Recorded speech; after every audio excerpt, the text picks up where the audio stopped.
crois que la population tout entière du Sud Kivu vient de montrer à la face du monde qu'elle a ras-le-bol de la situation du Nord Kivu.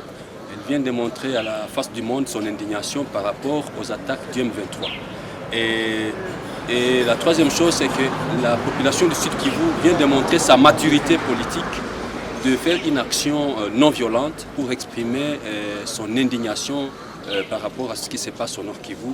Et c'est un signe de solidarité de la population du Nord Kivu que la population du Sud Kivu vient de faire cette manifestation. Et je crois que le monde entier doit tirer attention et doit tirer les messages et constater qu'effectivement la communauté internationale peut armer l'M23, mais l'M23 ne va pas dominer la population sans la volonté de cette population.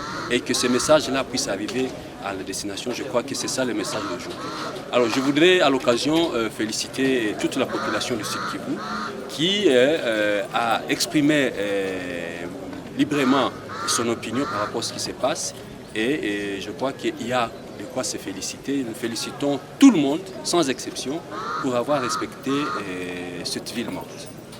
C'est depuis mai 2021 que notre province de Nord Kivu est attaquée par les groupes armés terroristes sous la complicité de la communauté internationale, sous la complicité également de la communauté régionale. Et le peuple congolais est décimé du jour au lendemain comme de bétail. Aucune voix ne se lève. Et en tant que population, nous avons été choqués de tous ces affres dont nous sommes victimes.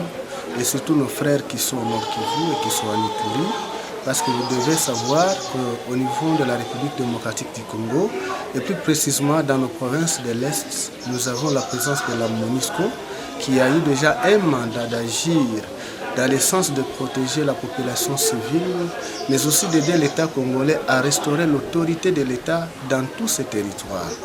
Nous avons eu également l'appui des forces de l'EAC, Eastern African Community, qui est une coopération régionale dans laquelle notre pays a adhéré depuis il y a longtemps. Mais, chose curieuse, un groupe de terroristes bien connus, appuyé sous le couvert, appuyé par les Rwandais, les pays voisins de la RDC, et ces pays voisins également, est soutenu par des grandes puissances internationales et multinationales. Ici, nous citons les États-Unis d'Amérique, nous avons Londres, nous avons la France, nous avons également la Belgique et même parfois l'Allemagne. Ces États qui sont aujourd'hui des grands chantres de la démocratie, des grands chantres, que dirais-je, dans le sens de la protection et de la reconnaissance et du respect du droit international, fort malheureusement ne cessent jamais de pouvoir apporter leur appui sur un gouvernement reconnu non démocratique, un gouvernement génocidaire du Rwanda, au profit également de ces groupes sous couvert également du même régime que nous avons, le M23 aujourd'hui sur le territoire congolais. Et aujourd'hui, nous sommes en tant que population choqués de la force qui a été octroyée à un groupe terroriste appuyé par des États souverains, des États qu'on reconnaît comme étant les défenseurs des droits internationaux humanitaires. C'est pourquoi nous, en tant que population du Sud Kivu, pour solidariser avec nos frères qui sont victimes de ces affres, nous avons dit aujourd'hui décider de mener une journée sans activité que les autres qualifient de journée ville morte sur toute l'étendue de la province du Sud Kivu. Et c'est un appel que nous faisons également à toutes les autres provinces pour que l'on comprenne que cette situation nous concerne tous. Ce n'est pas une situation qui concerne seulement le Sud Kivu ou le Nord Kivu ou l'Ituri, parce que nous savons qu'il y a toujours des faits anodins qui commencent comme ça et qui finissent par embraser le pays tout entier.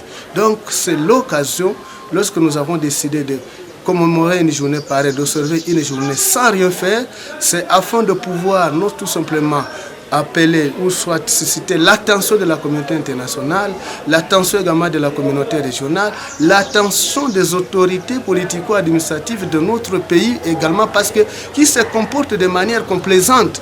On tue les gens, les députés sont en train de sillonner partout, les sénateurs qui sont en train tout simplement de sensibiliser la population pour l'enrôlement pendant que la même population est en train d'être décimée comme des mouches. Et là, nous avons compris qu'à un certain niveau, il y a une complicité, non simplement internationale, mais aussi interne.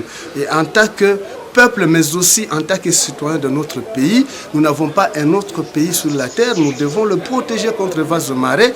Et nous avons dit aujourd'hui, nous devons solidariser avec nos frères qui sont aujourd'hui victimes de ces cruautés, de ces crimes commis par ce barbare, par ces terroristes de M23. Les raisons pour lesquelles, sur toute l'étendue du territoire ou sur toute l'étendue de la province du Sud Kivu, aujourd'hui, il n'y a pas d'activité et nous sommes chacun chez soi. Et vous êtes en train de le constater, madame la journaliste, avec le monitoring, vous êtes en train de faire, il n'y a rien en termes de mouvement, il n'y a rien en termes de boutiques ou de magasins qui a été ouvert aujourd'hui parce que nous sommes à la maison en train de méditer tous ensemble par rapport à la situation qui nous est imposée aujourd'hui par un groupe, je ne sais pas, de terroristes avec, je ne sais pas, que dirais-je, des voleurs, je ne sais pas, verrés, qui sont imposés par certaines multinationales qui ne considèrent pas les Congolais comme étant un peuple qui a également droit, comme tous les autres peuples du monde, qui a droit à la vie. Donc nous avons droit à la vie et aujourd'hui nous avons voulu exprimer